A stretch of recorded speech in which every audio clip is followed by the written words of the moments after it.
Oh, hey. Yeah. Hello, everyone, and welcome to Thursday Live Lesson. My name is Aldrine Guerrero.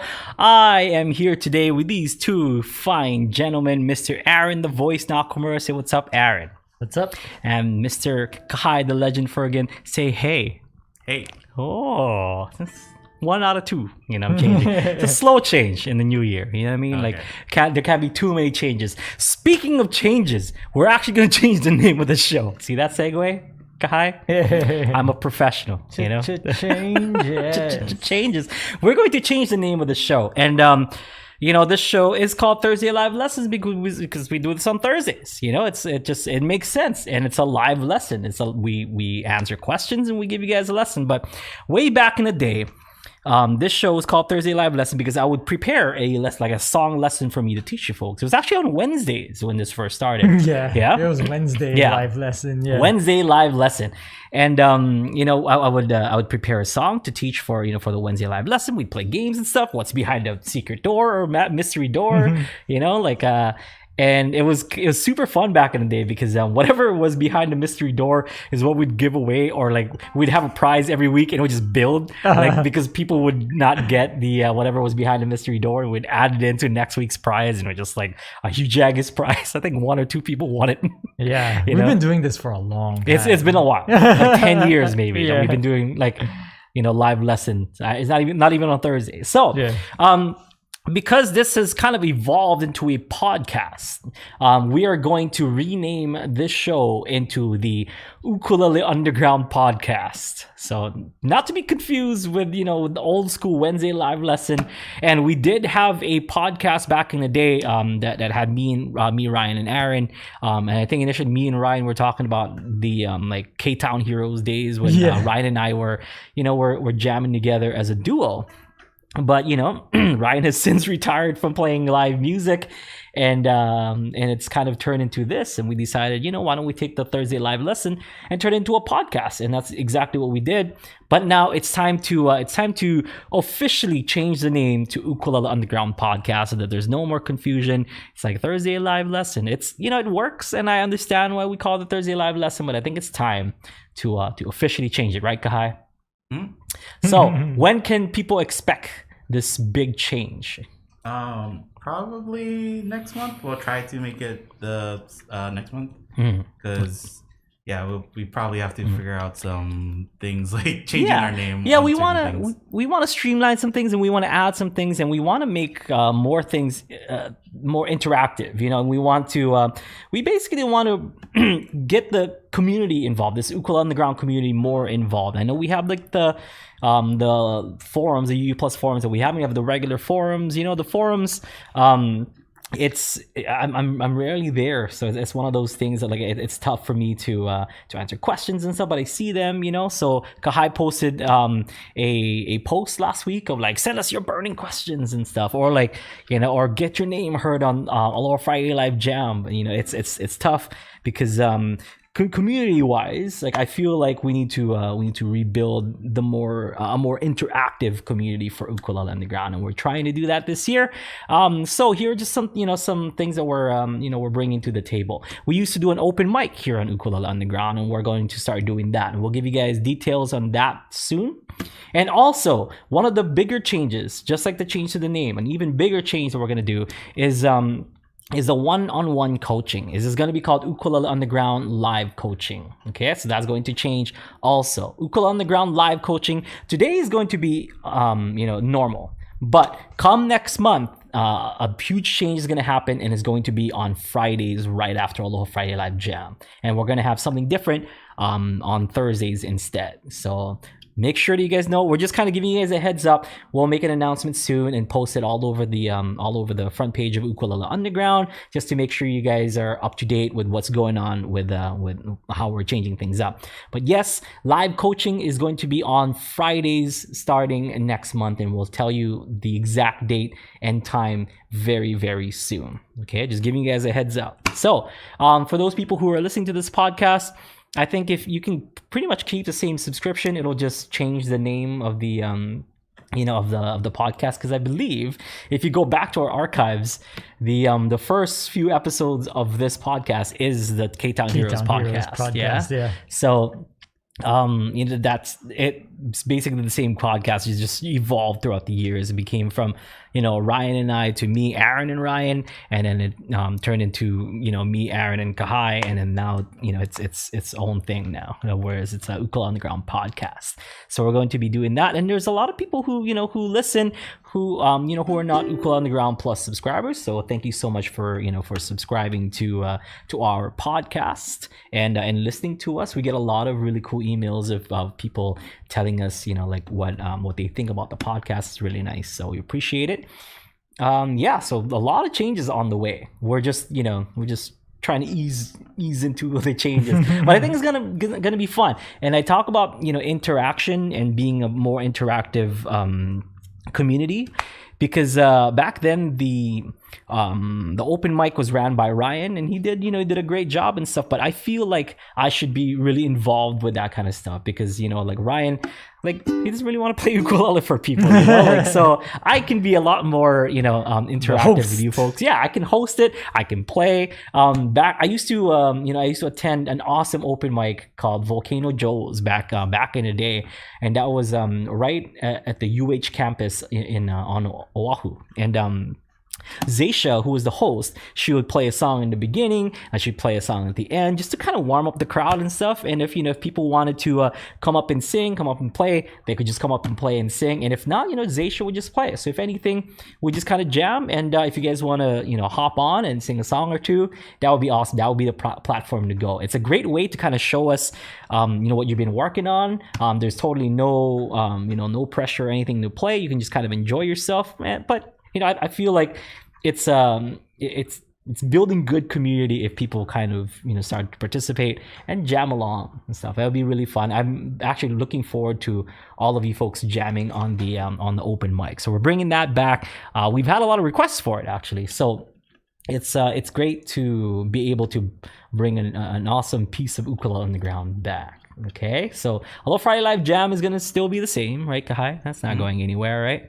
What else? I think what other changes? Even live coaching, changing the name, but it's still the same idea. You join the Zoom room and then you just ask Aldrine questions. Yes. And the the live lesson or the podcast, it's still gonna be at the same time on Thursdays, and then we're still gonna have the chat right there, so you guys can come and join and talk to us. But and we're gonna make changes, but it's it's the same shows that you know and love. not changes where you have to be afraid of it or anything. Yeah. It's cool. And last year we during the beginning stages of the pandemic, we were kind of because we're doing social distance Thursday live lesson, we brought a lot of guests and stuff, so we want to bring that back as well for the Thursday I still call it Thursday live lesson for the Ukulele on the Ground podcast. We're going to bring some people in. You guys can ask them questions and stuff, and who knows, we might bring those people into the live coaching, so it's not just me teaching in the live coaching. If not, then maybe Kai can teach you, right? You're good at teaching stuff. How long have you been working here? You could teach. Yeah, I've helped some people. Yes, you have. Actually, some people in the chat right now you've helped. It was funny because somebody, I guess, I don't know if you had a private lesson with somebody, and then they asked you about streaming stuff, and so you sent them in my direction. Yes, and then they're like, "Oh, is there any way we can get into a Zoom room with you?" And I was like, actually, even though I'm the streaming guy and I don't stream, I moderate the live coaching and stuff. I don't have a webcam, so for his own personal computer at home. So I was like, I can do it when I go into the office, but I can't do it at home. So that's cool. So you've helped out a bunch of people, and so those are just some changes that we're talking about. But also, I think Kahai has a UU Plus solo coming up this week, so look out for that as well. Okay, all right. With that said, let's get started. The Ukulele on the Ground podcast. Basically, you guys send us questions. We try to answer them as best as we can. We have fun here too. We do some unboxings. We do some some demonstrations. If we talk about stuff, it doesn't just have to be questions. We can talk about things in general. So it's an all-around ukulele podcast is what this is going to be. But we do love questions, and we are live. So if you guys want to ask us questions, feel free to use the chat and ask away. It could be anything. So that's one more change that I want to make it to that. Ukulele questions preferred, but you guys can ask us anything. Yeah, man. So I'm opening myself up here, everyone. That's what I said in like the asking for people's questions for burning questions. Yeah, I told them like, oh yeah, we prefer ukulele questions because that's our specialty. But yeah, and ask us anything. Yes. Okay, so let's get started. Kai, do we have any questions? Either that we got from emails or from the chat or anything like that. Oh, we gotta start off with the cliffhanger from last time. Yes. What was the cliffhanger? That's right. I forgot we did that. Yeah. At the end of last show, someone asked the question and we didn't have time for it. So it was Marima, right? Marima asked the question. Yeah. And she came back and she kind of added onto that. So. Ooh. Okay. All right. Yeah. So she said, this is the original question, right? Yep. Okay. Where should I start with changing up my playing with my uke club? I've watched week 5 playing with others. I'm guessing it's 101. Strum, that's the name of her uke club, is an older beginner club playing Island Strum to classic rock oldies. Should I start with in and out picking or maybe learn some variant chords of the C scale going up the neck? And then she added this. I've watched the Neo-Chin How to Make Songs Big. Yeah. And my problem with the second and third chord positions is it's hard to remember and implement on the fly. That's why I'm asking for other ideas. Neo-Chin's class was excellent. And then some songs played at Strum are Stand By Me, Let It Be, I'm a Believer, Love Potion Number 9, etc. Cool. So there's a few things that you could do to kind of spice things up in your ukulele club. All right. So first off is to take a departure from the normal like Island Strum quote unquote of strumming patterns. The strumming patterns in general. If you guys can kind of like depart from the point of strumming patterns or the thought of strumming patterns, that would make it all good. Because like some people can they can still do the but then, if you could teach other people to just kind of be like, okay, well, you can do that if you want to, or you can do, or maybe like split them in half, where like half of the room will just do down, up, down, up, down, up, down, up, down, up, down, up, and the other half will do the. And then maybe switch during the chorus. It's just kind of ways to make it fun and more, not necessarily interactive, but just get more people involved in kind of thinking instead of just like going through the motions.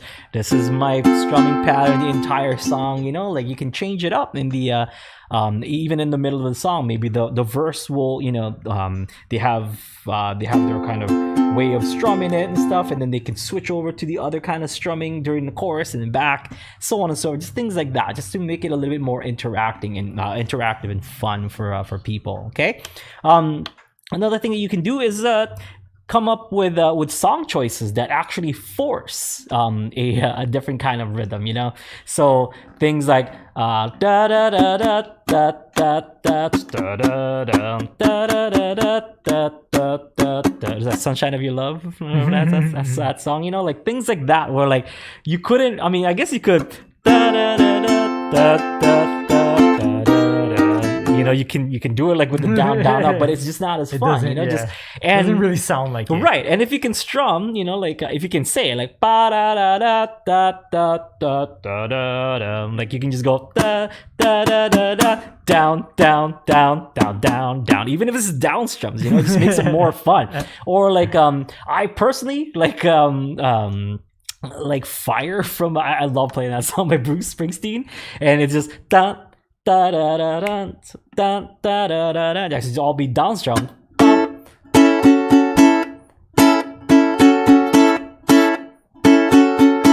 Or just songs that would kind of force people to get out of their comfort zone and try to follow another rhythm that isn't this. I Island Strum, either that. Another thing you can do is inform people about techniques that they can add in there. So the more advanced players or the more intermediate players can add things if they want to, whereas the beginner players can stay where they're comfortable. An example of this is instead of doing down, down, up, down, up, maybe you can add a roll.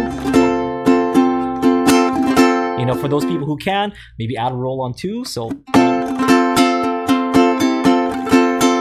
maybe add chunks and stuff, just things like that. Also, finger picking is another thing that you can do to kind of separate and break away from the monotony of. I'm picking on this like strumming pattern a lot, but that's really a lot of ukulele clubs that I go to is kind of like that. So for example, instead of doing,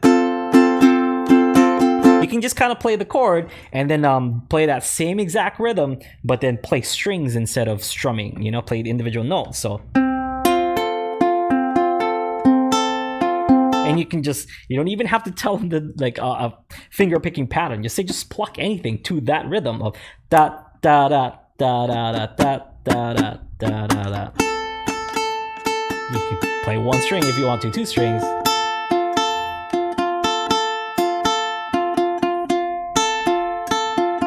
Or 3 strings.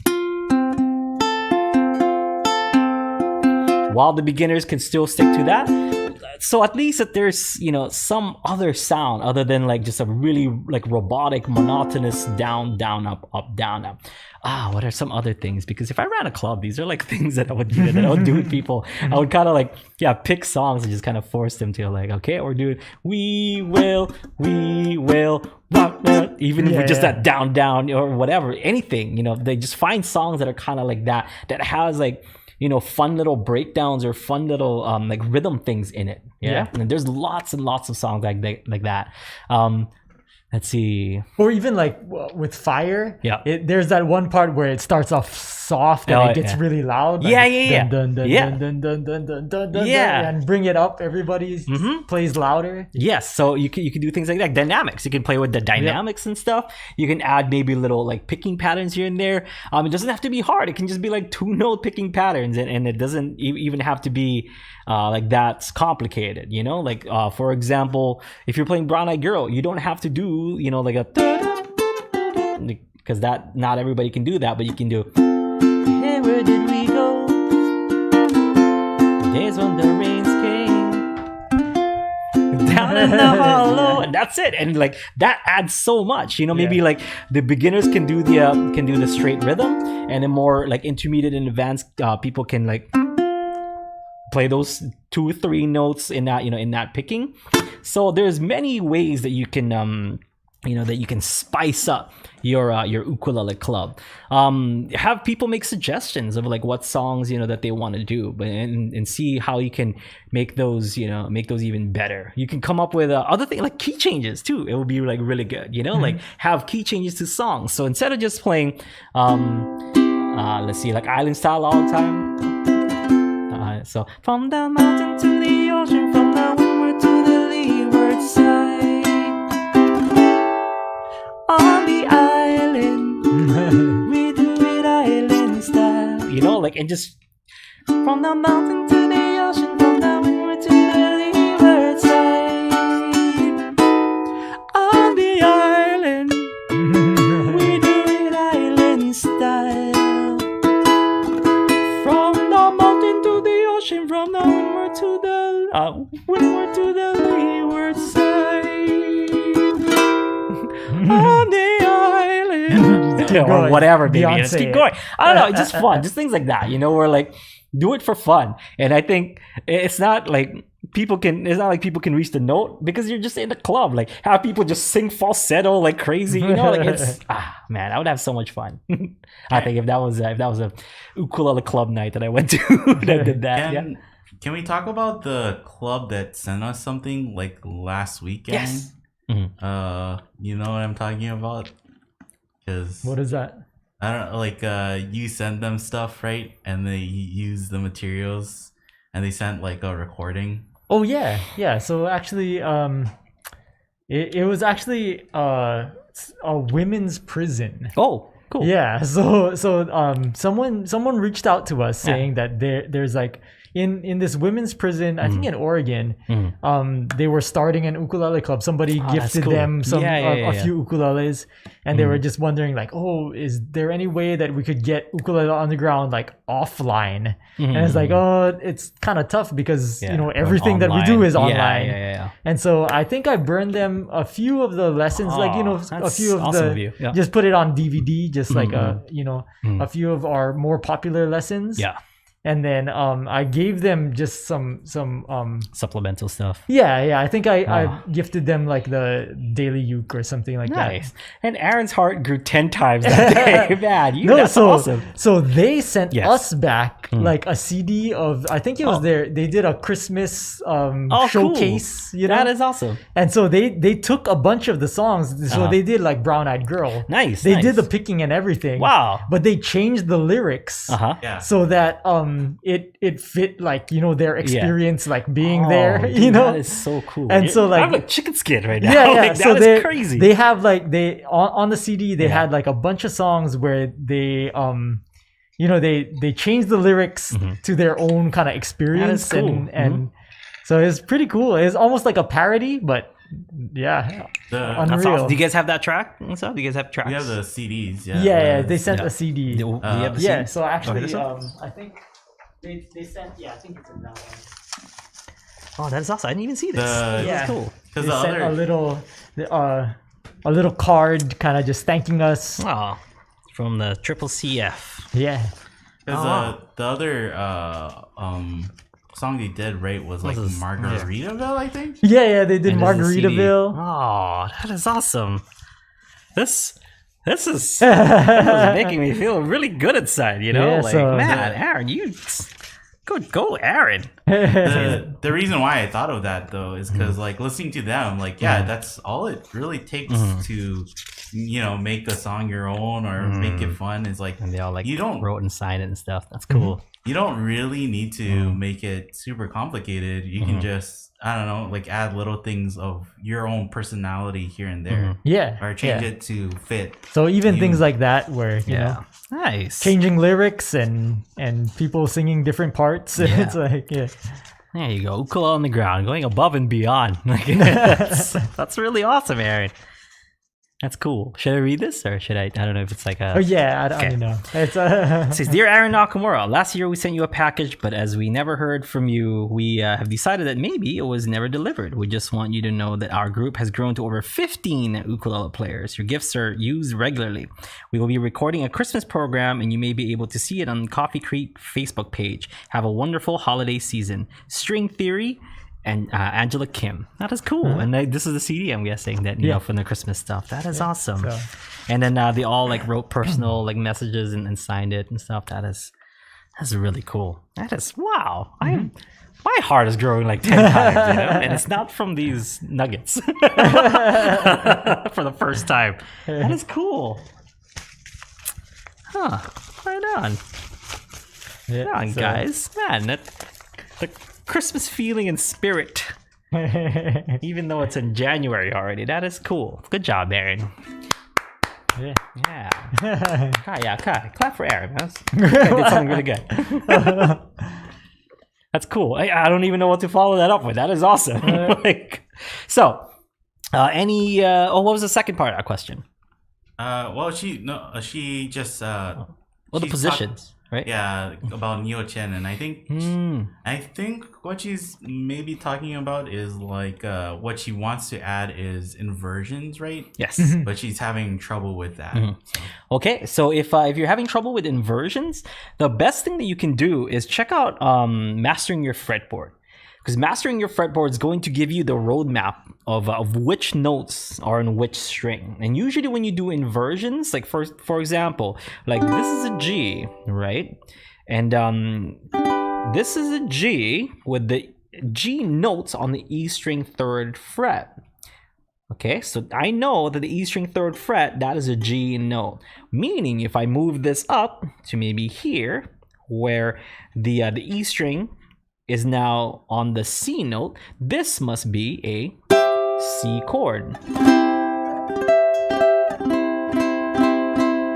So that's your second position C chord. So you have the C chord here and the C chord there. Of course, you have this other kind of B flat one too, but there's that C chord. So it's things like that. If you check out Mastering Your Fretboard, you'll know the notes to all the frets in your ukulele, and then check out chord inversions. I believe we have a lesson on chord inversions, right? And if not, Solo Secrets Revealed, even just like the first like few lessons in Solo Secrets Revealed is about inversions, I believe. Yeah. But I mean, I think she knows what the inversions are. It's just that switching between them is hard. So that's just a matter of practice. It's a matter of practice. But if you're having a hard time like identifying where they are and stuff, definitely that's Mastering Your Fretboard with a little bit of Solo Secrets Reveal. You don't have to do the solo parts and stuff, but pay attention to the inversion parts of that series. There's in 102, one of the videos specifically deals with inversions and the chord families, and I think you demonstrate, right, like how you can kind of you take the box, and so you play chord inversions inside of one box, and then you move to a second box. And it's that's kind of how you learn, is like take one song, and instead of using the chords that like we taught you in the song, or from the song itself, like what you usually play, just play the inversions, and play the inversions with the song, and that should help you, like so every time that you think of like, oh, I play a C over here, then you think about like, oh, but I also know this song with the inversions, and the C is over here, and I know I can play it, like every time I play a C here, I can play a C here too. So I think that learning with a song kind of puts it into context, and that'll make it might make it easier than instead of just like drilling it, right? Yeah. So good. Yeah, I mean, those are several ways that you can get better at inversions. There's definitely a bunch of lessons here in Ukulele Underground on getting better at inversions, or explaining inversions in general. But those are some roadmaps. So yeah, hopefully that helps. Any other questions, guys? We crossed out the cliffhanger from last episode. So but don't ask me all the questions. Save one question as a cliffhanger for next week. Yeah. So Marima added onto it where she said, I think inversions are too complicated for me at this time. I've been practicing C and G in different positions. It was a uke minute. Okay, it does seem intimidating at first, but if you kind of think of things more as shapes, that'll definitely help out a lot. Like there's a C shape, and we talk about this in Solo Secrets Reveal. C shape, a G shape, D shape, A shape, I think F shape that we talked about, and then kind of just moving those shapes all the way up to up the fretboard. Like this G shape, if you use that on whatever fret, like I mentioned earlier, so that your ring finger lands on the E string 8th fret, which is the C note. So this is a G shape, but it's a C. So if you look at things in shape, it's not as intimidating, because you're probably thinking like G, then this is a G, and that's a G, and that's a G too. If you're just like kind of doing it that way, it's a little bit confusing. But if you check out those lessons, it'll kind of make it a lot less intimidating. Well, even kind of taking it back to what you said before too, like changing up the key, right? Yeah. You really don't need to know music theory. It helps, but just shapes. Yeah, and that's like a great way to learn shapes and to actually learn like the sound of different chords, So can you demonstrate how you would take like the like if you're playing a song in C and just using the shapes, changing it to like a C sharp or something? Oh yeah, okay, so C. On the island, we do it island style. So we had the C and we had this F, and then we went back to the C. C sharp would be right here. So even without thinking of it, it's just on the island, we do it island style. And you can kind of see the the relation. We have the C, then we have this F, and then we have the C. So in C sharp is just C, then this F sharp, and C. So you look at the shape. So I'm thinking this pointer finger as a bar. So that is now my new bar. Yeah, it's like a capo. Yeah, like a capo. If you put a capo, so or D, On the island, we do it island style. From the mountain to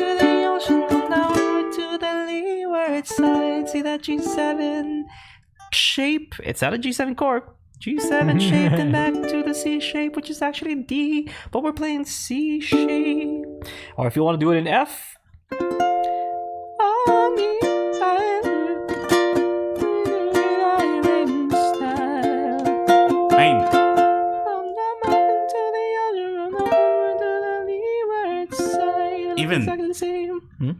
even that, like you're naming the chords that you're moving to. Yes. But if people want to find, like, that's kind of what we tell people too, is like if they want to find a key that fits their voice better, just move it up. And you don't need to necessarily know like, what key it is. Yeah, this is a key, or this uses these chords. Yeah. These are the actual chords. There's a ton of like working musicians in Hawaii who you ask them like, oh, what key are you playing in, or what chord are you playing in? This guy, me, that guy too. Yeah. And they're like, I don't know, like, or like, you know, you jump into a session with people, and sometimes that's literally like how you find the song you're playing. You know, you know the song from another, you might play the song in another key, but then you just move up the neck until you start matching with the people who are playing. And you know, it's like, oh, I don't really play in this key. I don't. Yeah. You know, people play in whatever key works for them, so they might be playing in G flat or something that is like, this is kind of weird. But then you're like, it doesn't really matter because it's just moving up the fretboard. You know, it's keeping what I know and then moving it up the fretboard. Yeah, I perform with Kaniho, which is the bass player that you guys see on some of the videos, the guy with the face tattoo. We jam a very popular Kyle Creative Boys song called I'll Be Your Baby Tonight, and we did a lesson on that here. We did it in F, so I know the ins and outs of that song in the key of F. But he's, as you guys have seen on one of the videos, he has a low register. You know, he's a very low voice. So F, you know, and he likes to sing that song, you know.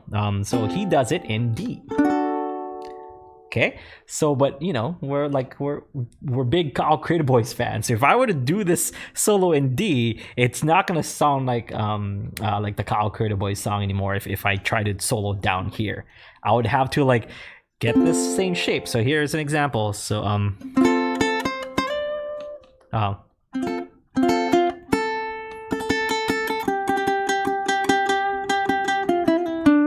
okay, so that's the solo in F. Close your eyes, close the door, you don't have to worry anymore. Okay, but I was like, okay, how do I get from this F to the D? Because he likes playing it in D. Because he goes, close your eyes, close the door, you don't have to worry. It's a little bit too high for him, so he goes here. Close your eyes, close the door. Even for me, it's nice and comfortable there. So where do I find this shape? So I'm like, okay, if I pretend it like this, 0 fret right here.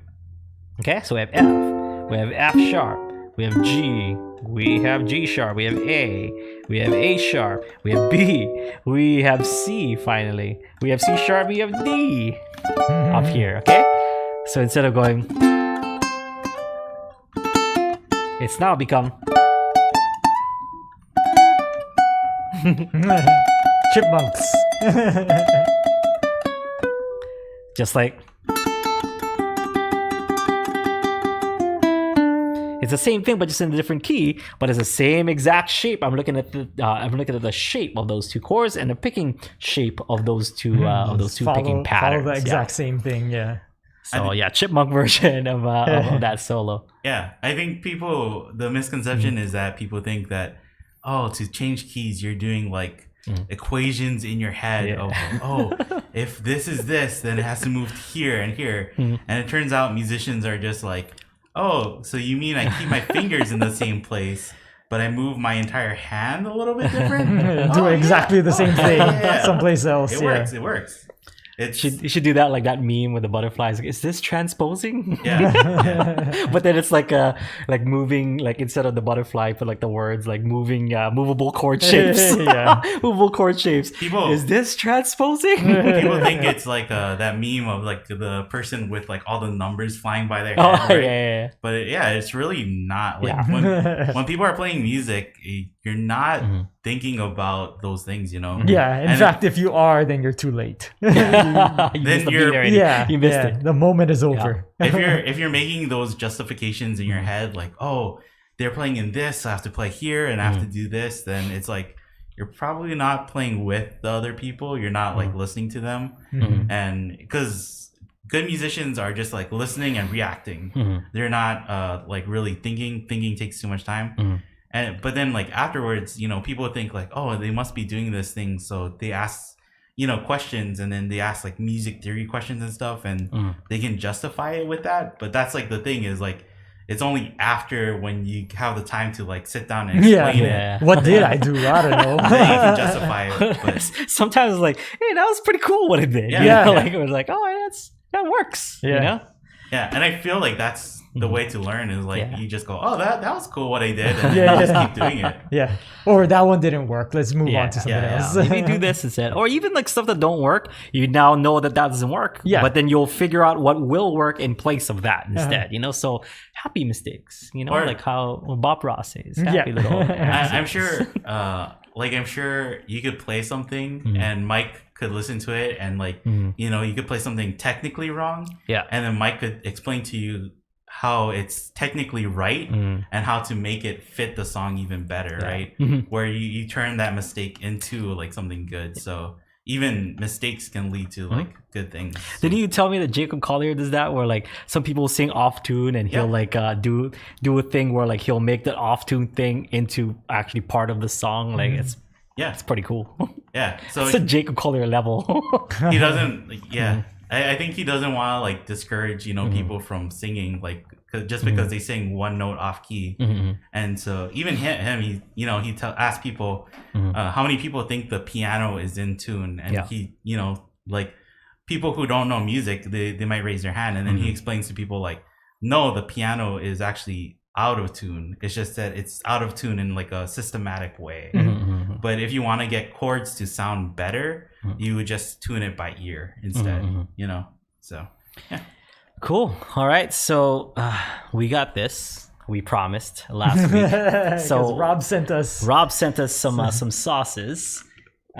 This one is historic Rehoboth. I still don't know how to Rehoboth green sauce.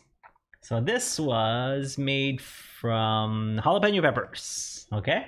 This one is called Beach Days, which is a garlic habanero hot sauce. This is the one that I had my eye on. This habaneros, obviously. This is another habanero one. This is a regular habanero hot sauce. And this one is another one. I think Kahai said he's looking forward to this one. I am also. It's French fry grease. That's what it's called. Love, peace, and French fry grease. So we had to get French fries. Yes. To try it out. So we did. And it's aged red peppers. And also, we brought back an old friend.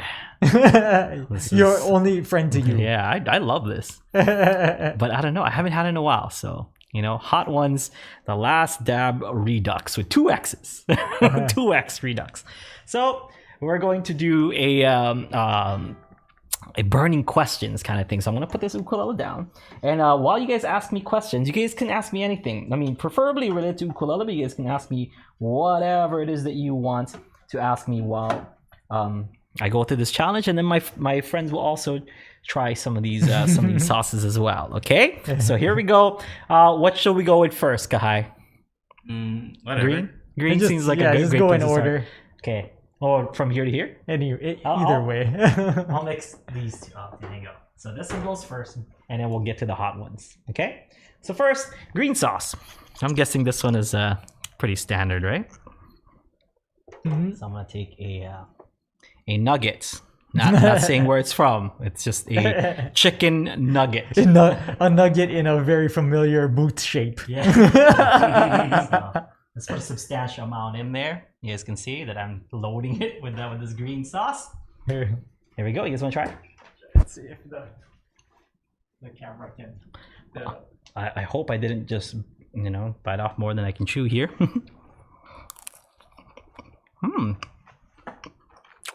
I'll ask you. I'll ask you the questions. Yeah. Go ahead. Ask me anything. So Pete has 2 questions. Sure. He says, one I've always wondered is in all the Nicktoons talk, I have never heard Aldrine mention the Angry Beavers. Is he a fan? Does he have something against Daggett and Norbert?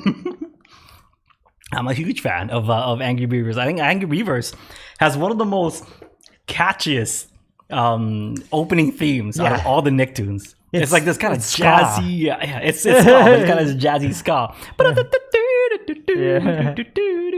It's awesome. I love, and I've always wanted to do a cover of that. It's actually a great idea. I'm glad you brought that up because I have a 52-week YouTube project, and one of them might be Angry Beavers. So you can no longer claim that Aldrine Guerrero has something against Dag and Norbert. Yeah, it's a Dag, right? Daggett. Daggett. Yeah. Dag. So this one is the habanero hot sauce. Okay, we're gonna put it on here. So let's put a substantial amount because Daddy likes hot sauce. That's pretty good, right? See, it's really in there. Next question. So he said, on a more relevant note, I seem to recall Aldrine saying before that he did not like the Gotoh stealth tuners, and I was wondering why that is. Obviously, Connie uses them quite a bit, and I'm looking at ordering a custom. Wanted to gather all the information I could, since this will probably be a capstone instrument for me. Okay, very, very good question. Now, I wish I brought that ukulele with me, that has the Gotoh stealth tuners. Okay. The Gotoh stealth tuners, they're I'll stop while I answer this question. The Gotoh stealth tuners, they're very light. Kanyeol uses them because of their lightweight. Okay, and they're lightweight. My problem is not the weight, but a little bit. My problem is the ratio of the gear. The ratio of the gear is 1:16. What this means is you turn that sucker 16 times and the gear itself is only going to turn 1 time. Okay, or so the post. It's going to turn 1 time. Okay, the gear is the post is going to turn once with 16 turns, and that's the gear ratio. I'm not about that. I'm not about like turning it, and I'm not about 1-to-1 either. Like don't get me wrong, I don't like low gears. I like it just, So so like the kind of the standard is 1-14 too. Yeah. I mean, and what makes it I shouldn't say worse because it sounds like I hate them, because I don't hate them. Like I just not a fan. Like I just think there's better. What makes it worse is that the Gotoh stealth tuners are also skinny. So that means even though the post turns 1 time, that's actually not that much. So you have to turn it even more. So it feels like it's a lot more than 1:16 ratio. It feels like 1:20 because the post is so small. Whereas, I didn't bring my my other ukulele, my how to slot a headstock. Yes. Can you show just your regular geared tuners on your regular? Yes. So this is the geared tuners on this regular ukulele, and I believe these are Grover tuners that's on here, and I think these are 1-14 on these ones. And so you can see the post is it's a good size, it's a standard size. Whereas the stealth tuners, because they're called stealth, they want them to be like, not as noticeable, like really skinny, really small. That's kind of the design, and because of that design is why I'm not a big fan. Some people love them, like Craig and Sarah love them. I just don't like turning like the and I tune a lot on stage, and especially in the middle of songs I like to tune, and if I'm doing that, I don't want to, I want to do one quick crank, and I know exactly how much I'm tuning by, and so like whoa, and then maybe I'm in tune, so it's because of that. That's mainly the thing. The other small thing is the size, because they're so thin and they're so small, they're light. The ukulele naturally tends to be like kind of bottom heavy, whereas the body part is where most of the weight is coming from. If you were to hold it in the in the middle, the weight is coming from here. Okay, so these tuners, being so substantial, they're actually helping to counterbalance this entire ukulele. And the more balanced an ukulele is, the better the sustain of your ukulele.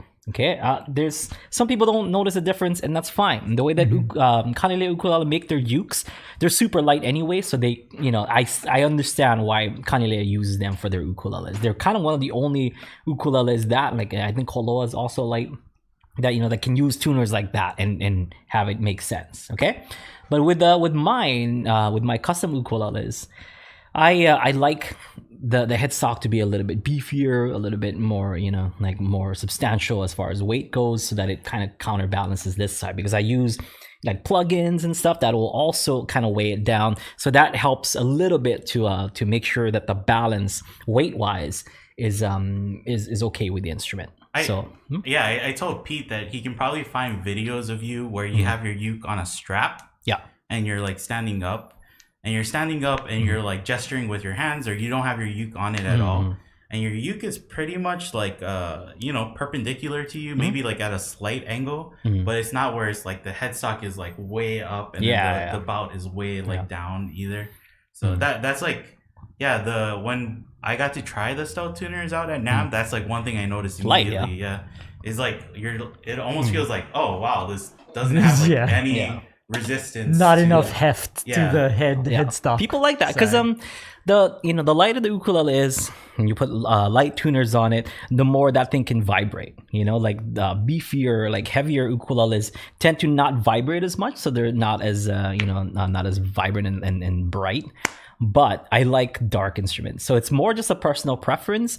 But mainly the tuners, like the gear on the tuner, and the gear on mine, because it's a slotted headstock ukulele. That post is that sucker is thick, like, so one turnaround on that thick post is kind of a lot. And I've gotten so used to that if I, I've started kind of playing around with a D-shaped sound hole lately. I've been using it for some of the YouTube videos that I've been making, and it's tough to tune. It stays in tune, which is cool. But to get there, it's a little bit for me. So not, and that's like kind of the same. I was gonna ask Aaron if excited for this one. The 1-to-1.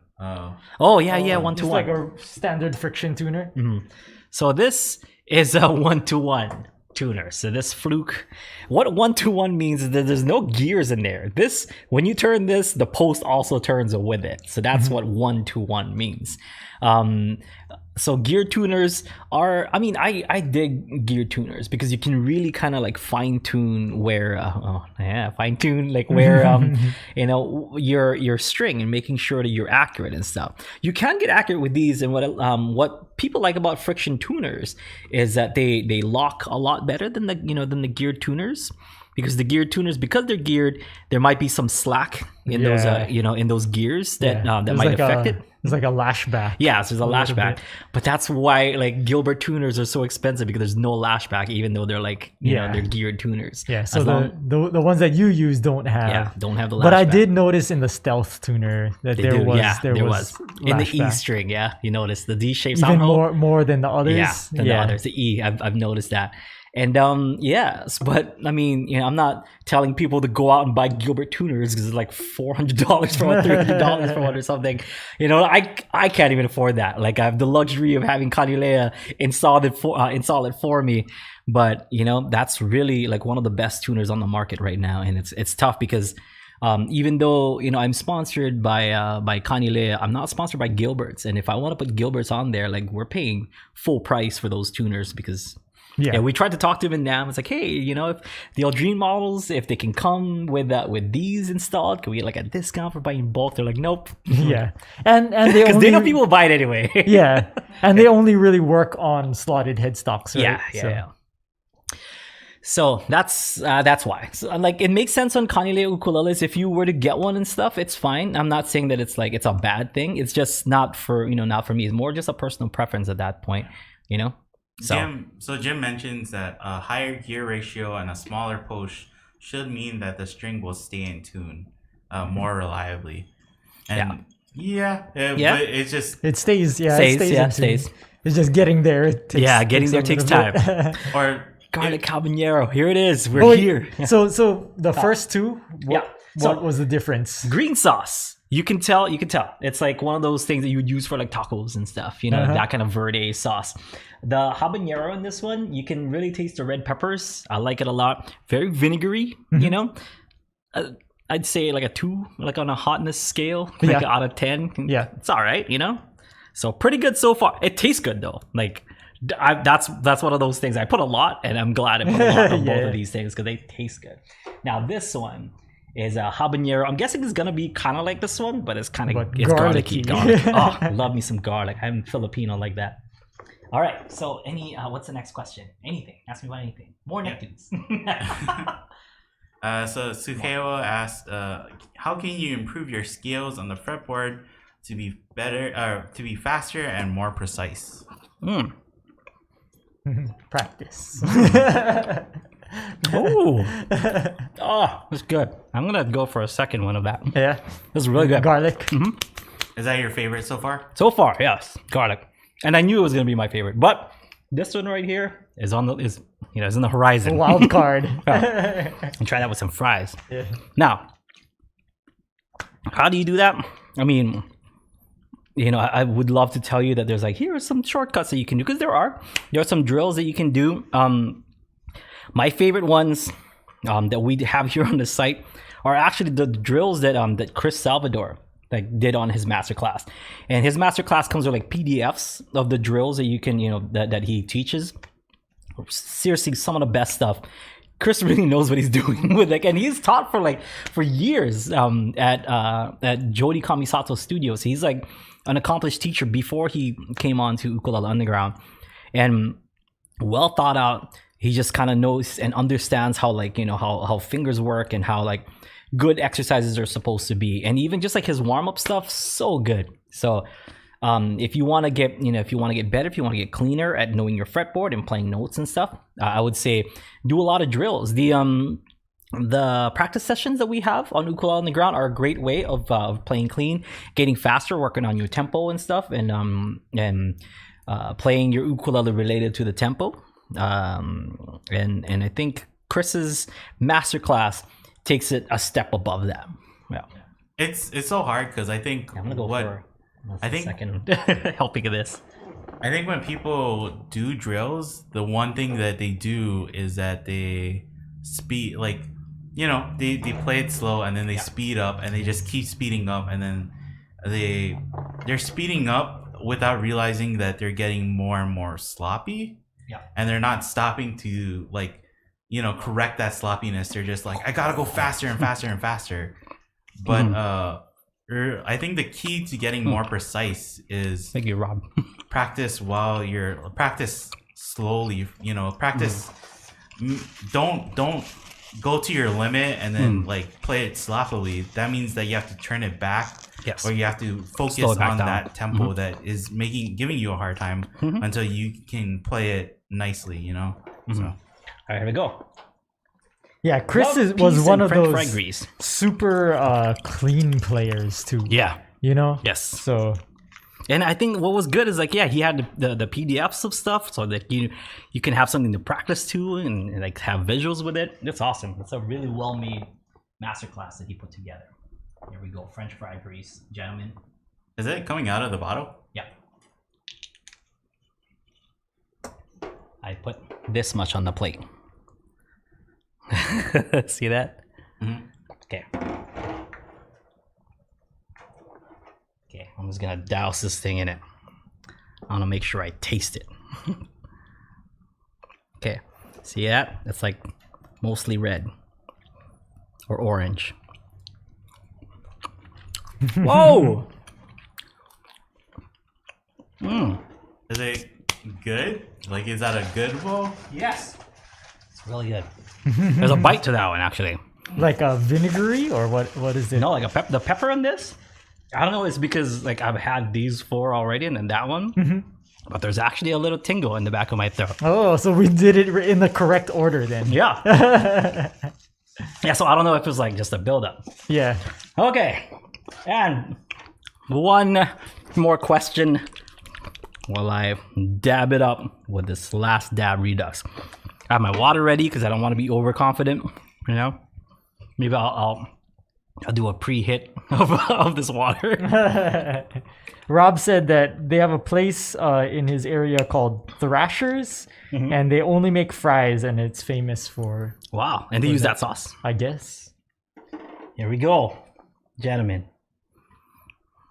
See that? There's like a huge dab right at the end. I'm going to take that. Take the whole thing. Yes. See that? Bam. Maybe a little bit more. There. Should be luck. It's good. It's delicious. Okay. Oh! Whoa! Let's go for a little more. A second. We don't want to waste it, you know? It's good.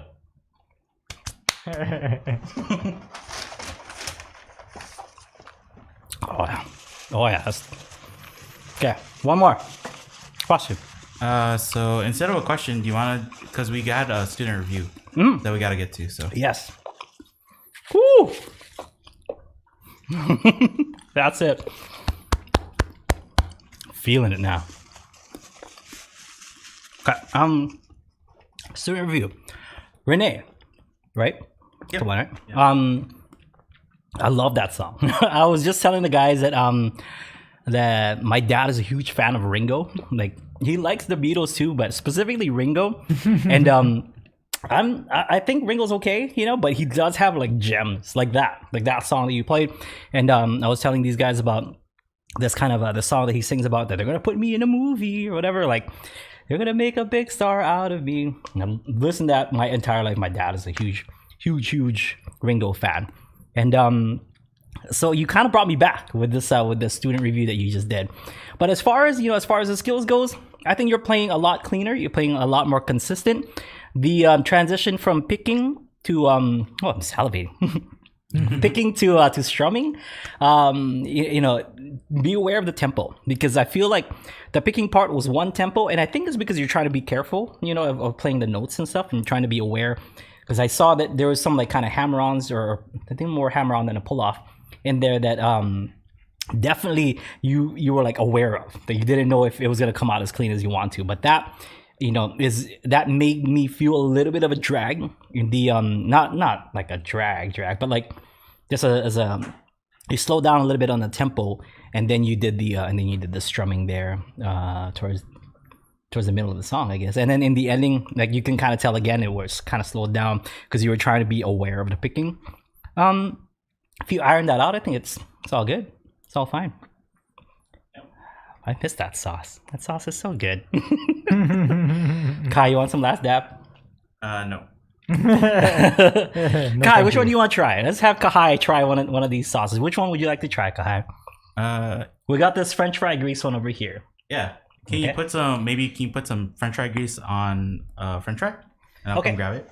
I mean, you know, but people are gonna see this, and it's a pandemic. They're like, "Oh, man, Dream's handing him some fries that he held with his hand." So maybe you should come. Plate. Yeah, maybe you should come here, right here, and you know, I would. Yeah. If this was 2020 January, I would do that for you. So here's Kahai. Let's go right here, because the sauce is right there. Yeah. Okay, grab a fry. This one? Yeah. It's good. It's like, it tastes good. There's a bite, but it tastes really good. But I know all my mouth is feeling is this. Yeah, after that, there's nothing. I kind of want some more. But kind of want this one again. Let's do this one again. Then I'll do another last dab, and we'll call it a day. How's it, Kahai? It's good, huh? Yeah. It's hotter than I thought it would be. Yeah, there's a bite. There's a bite to it. Try this garlic one.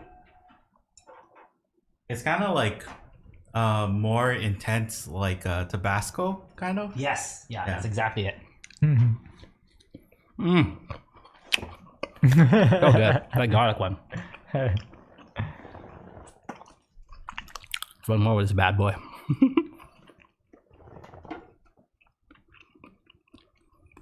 Yeah. This doesn't make for a good podcast, though. Not a good audio podcast, anyway. I've had three dabs. It's definitely on there. All right, Kai. Tell them what you got for UU Plus solos this week while I'm chewing this. Yeah, so the solo is Aldrine's song Chocolate Fontaine. And it should come out. I was trying to get it out by tomorrow, but I think I'm gonna have to push it back to Saturday. So what do you think? Is it difficult? Is it easy? Is it like, because it's not that bad? I don't think, not that hard. You think it's hard? I think there's parts that will be tricky to people, but it's those things that like it's tricky, but then once you start drilling them, then it's things that you can just sit down and just repeat, and you'll get the song. Like, I think there's just like certain techniques you use that make the song like add another level to it. It's got all the Aldrine like things in it, like it's got the right hand kind of strumming, like muting kind of technique stuff.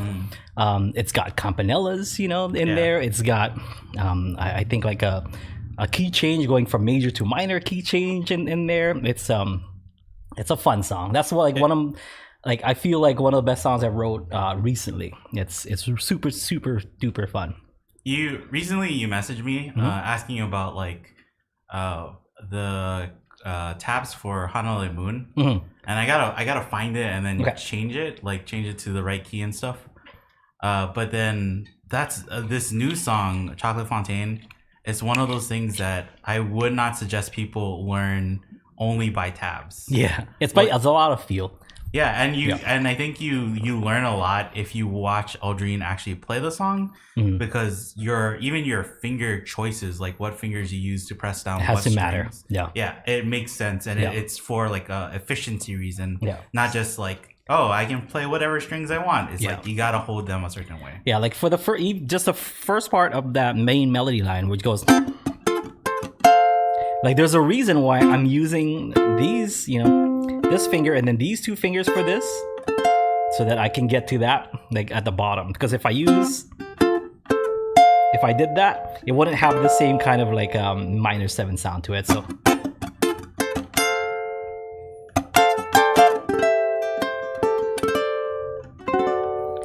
and going to the it's a lot of like things that kind of make sense. I'm gonna try and make the tab like as useful as I can, but that's just things that probably aren't gonna be in the tab or can't really be explained in the tab. So you have to watch the video. Yeah, and then like the campanella part. Oh, the yeah. It's like if you did all those notes individually, because originally it wasn't supposed to be campanella. Is how I had it before, but I'm like, that sounds boring, And then when Calais and Corey came with their podcast, I'm like, snap, I should write the campanella thing, and I'm like, I think I got this song that I'm writing right now. I think could use some campanellas in it. So, all right, so prepare for that Saturday. All right, we'll see you guys tomorrow for Aloha Friday Live Jam. Thank you so much. Once again, next month is going to be a rename of this podcast from Thursday Live Lesson to the Ukulele Underground Podcast. Lots more changes on the way. We'll see you folks next time. Have a great one. Aloha.